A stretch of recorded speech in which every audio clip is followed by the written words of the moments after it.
So grab your headphones, let the journey start. With Suzy's Vegas tales, she's stealing the heart. In the city of dreams, let's laugh and play. Suzy's Las Vegas podcast, come join the sway. Well, hello there, Las Vegas. Have we got a show for you? If you can't watch the whole thing, make sure you hit your your player. What do you call those players where you tape them? VCR. Yeah, it's the Polish and the German in me. Sorry about that. But anyways, TiVo. Yeah, make sure you watch this show because you can't afford to miss it. I've got a wonderful person on today, and his wife is out there. They're going to tell a story about their son, and you don't want to miss this. Be sure to like, subscribe, and share. Without further ado, his name is Rich Schiesser. I'm still working on the Schiesser. Very good. So Rich, there's so many parts to this.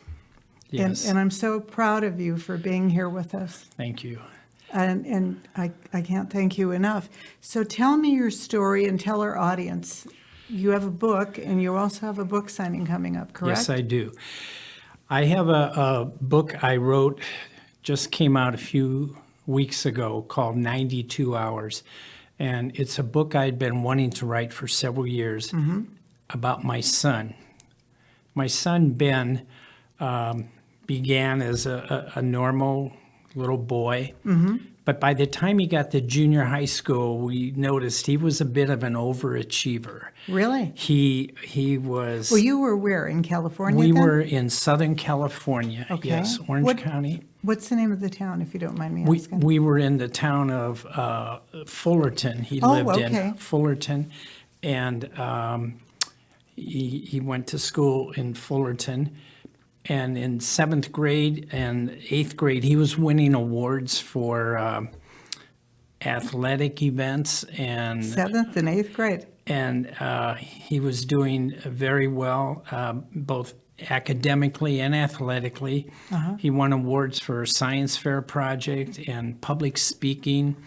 He was voted the class president in 8th grade. So 8th grade. And he really was an overachiever. He really was. He must have made you guys so proud. We were, and he was looking forward to high school. And his freshman and sophomore year, it just continued on. His grades were above average, and he was well liked.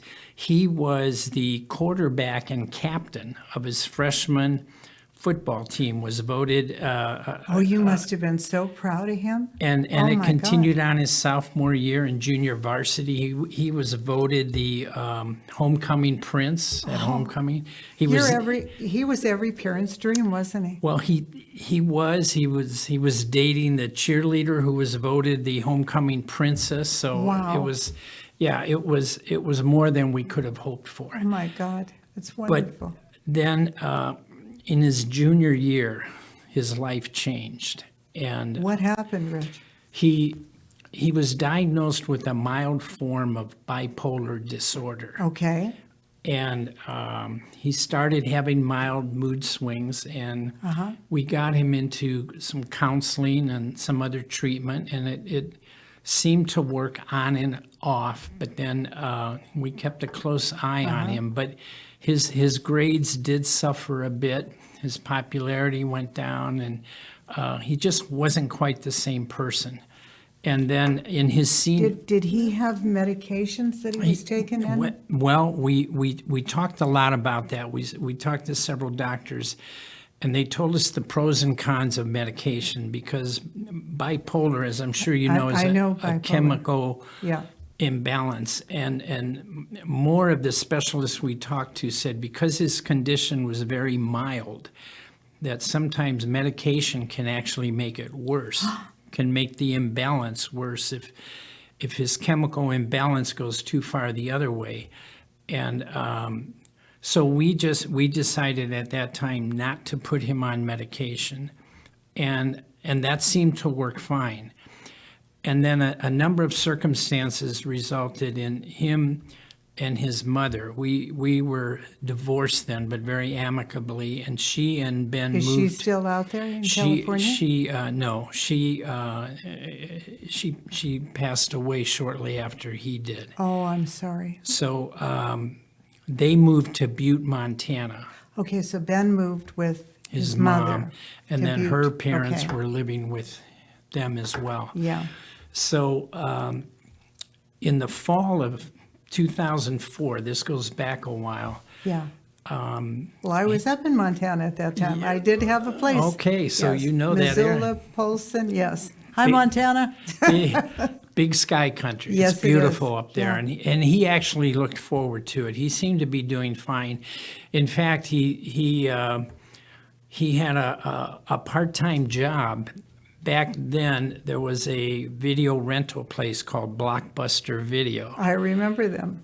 and one of his job responsibilities was to be familiar with the movies that were being rented. Yeah. So his boss actually asked him to take some of the movies home and watch them so he could be familiar with them Yeah. for customers. Yeah. I said, wait a minute, Ben, your job is to take movies Yeah. home.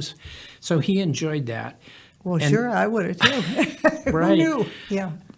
And in the fall of 2004, he had a short break for like a fall break. And I invited him down. I asked him if he wanted to spend a couple days with me, and he was more than willing. Yes. And he came down, and we spent 4 days in Southern California just doing whatever he wanted to do. And we just had a great time. And the last day involved a fundraiser for an organization I was associated with.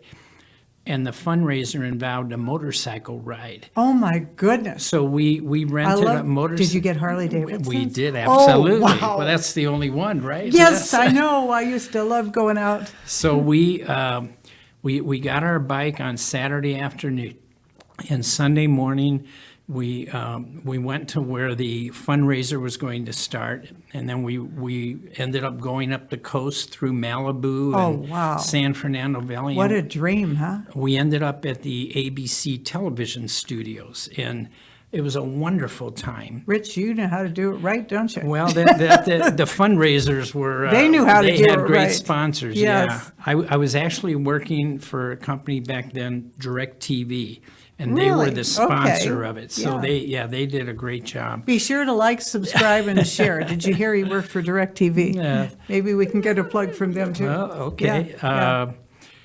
So then in the afternoon, time was winding down. We took the motorcycle back to the shop, and I took him to the airport Sure. and sent him on his way To go back to Montana. to go back to Montana. And I had no idea that would be the last time I would ever see him alive. Oh, God. A month later, he, What happened? and the reason I wrote the book is because there were a lot of factors that came into it. Okay. The The book is right here, by the way, and, Yeah. and Rick has pictures of the book, too. So we're going to, it's 92 hours Yeah. is what it's called. And the reason I named it 92 hours is because the 4 days that he spent with me came out to be almost exactly 92 Oh, hours. my And goodness. it was like the happiest time of my life. Yeah. And then a month later, Everything went. well, and it was from the time I had to fly up to Montana to the final burial, turned out to be exactly 92 hours as well. Tell me what happened. Well, what happened is he had one of those days Yeah. where everything went wrong. Okay. I mean, it started at the beginning. This was the day before Thanksgiving. Okay. Holidays are tough, too. Yeah, and he thought he had done really good on a test, and he did not do as well, and that kind of put him down a little bit. And again, maybe a little bit of the mood swings, and Yeah. and then there was With the bipolar. a dance he was going to, and the dance. The girl, for whatever reason, decided at the last minute not that she Oh, wouldn't be no. able to go, and then there were just a series of other things Yeah. that when he got home, his mother had left him a note saying, "I will be home at 5 o'clock." And what he did is, just a few minutes before 5 o'clock, he put his truck into the garage, Oh, no. closed the doors, and turned it on. And in our heart of hearts, we believe He wanted he her to, expected to be found. yeah, Because I think more than anything, Yeah. Suzy, that I believe you. he was so upset at all these setbacks and failures on that day. Mm-hmm. Yeah. At that moment in time, Yeah. he just wanted his wanted mother the to pain get- to yeah. stop. Yeah. He just wanted the pain to stop, Yeah. and he made a decision: I'm going to pull in, and my mom will find me. Yeah. And as it turned out, her She didn't come home at the time. well, did she? her father had been hospitalized a few days earlier, and so she and her mom were going to go out grocery shopping, but they Yeah. decided to go visit him at the hospital. So it was a longer time. And then the shopping, last minute shopping, they didn't get home till almost an hour after the assigned time. Oh, boy. and it's too late. even with that, Yeah. the paramedics came and they were able to revive his heart. Were And they? They An hour rushed later? An hour. Well, it was they figured he'd been inhaling the carbon monoxide about 45 minutes, 40 to 40. They Yeah. got his heart started. They rushed him to the hospital in Butte, and the specialist said he needs to be put in a hyperbaric chamber. I was in those. I know exactly what they are.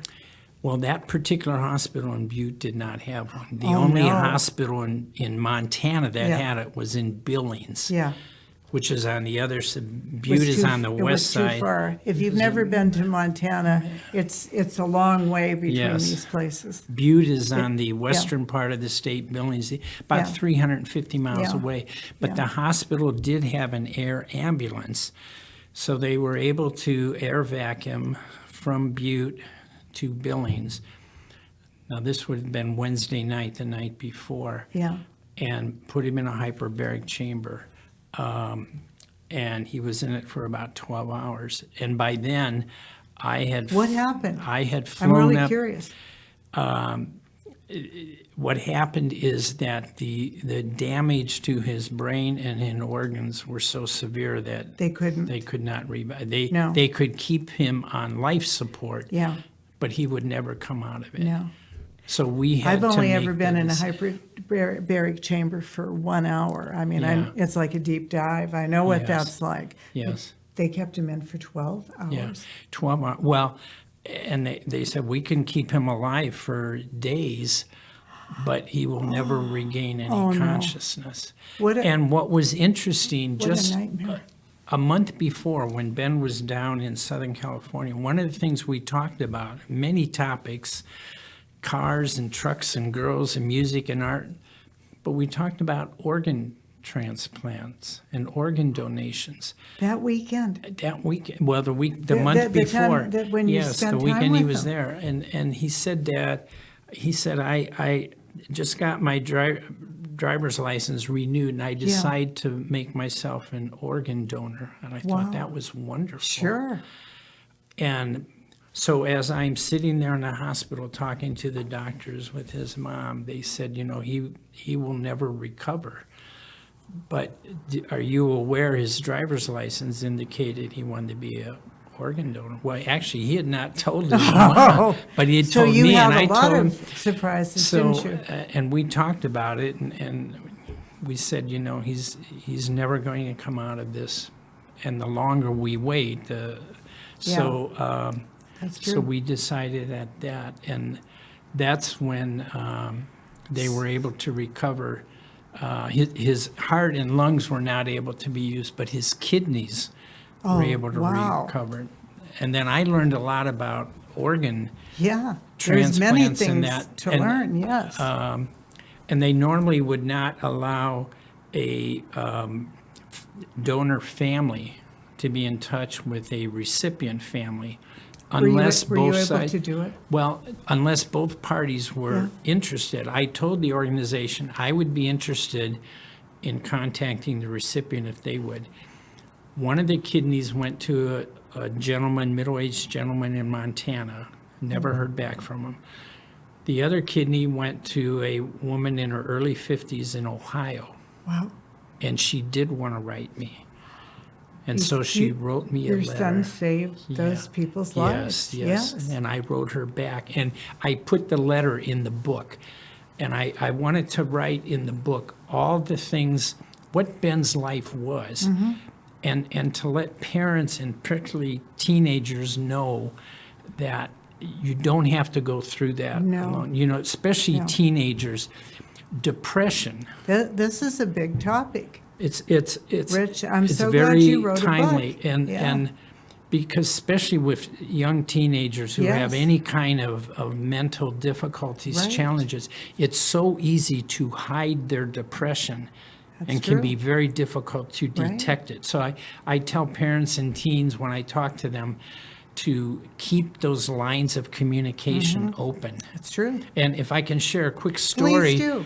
I was talking to a gentleman just 2 weeks ago. He was actually a fairly well-known entertainer. I won't give his name. Okay. But he read the book. And there's a line in there. He reminded me of it, where I was trying to converse with Ben at the end. And I just looked at Ben and I said, Ben, what is it you needed that you didn't have? Yeah. And what is it you had that you didn't need? And this musician, this entertainer looked at me and he said, Rich, those are some of the most powerful lines I had ever. And he was a songwriter. Yes. I mean, he had written way more power. And he said he had two teenage sons. He said he went home and hugged them, and he used those lines. He said, what is it you need that you're not getting? What is it you have that you don't need? And that just repeat it filled one my more time for I mean, if you're right. Your That's children, powerful. you can never hug them enough or tell them you love them enough, but go home and ask them, what is it they need that they don't have? Or what is it they have that they don't need? Oh my God. And keep those lines of communication so open. true. So I was very pleased with the way the book turned out. And particularly, I was very grateful my publisher did not publish the first draft.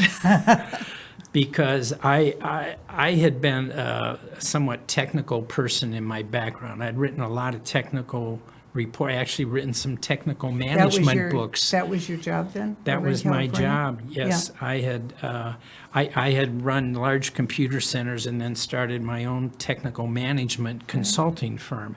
So I had written technical, which tends to be more analytical. And so when I turned in the first draft, they said, Rich, where's the feeling? Yes. Where's the emotion? Yeah. You need to put your heart on the page. And so I did. I wrote it for Ben, and I expressed exactly what I was feeling. And then Praise for 92 hours. I was so humbled. We've got about a dozen really excellent praises, and 3 of them I'd like to share with you. Please do. One comes from Vicki Ann Bush. She's an award-winning author and had written the Alex McKenna series. In fact, her quote, the editor loved it so much, they put her quote on the front page of on the front cover. That's wonderful. And it says, Schiesser's memoir gives readers the gift of insight, empathy, relatability, and comfort. 5 stars are not enough. Oh, that's beautiful. And I was, yes. Oh my God. I couldn't tell you. The second one came from a licensed therapist and PhD, also an award-winning author. And he said, 92 hours may save a life and heal a family, offering a blessing from his son, Ben, hope. And that's the thing although it's a sad story, it's a story of hope and optimism. Yeah. You can come through the other side. And then Ben, this is just beautiful. the final Ben, one from honest Kimberly to God. Berlin. She's another licensed social worker.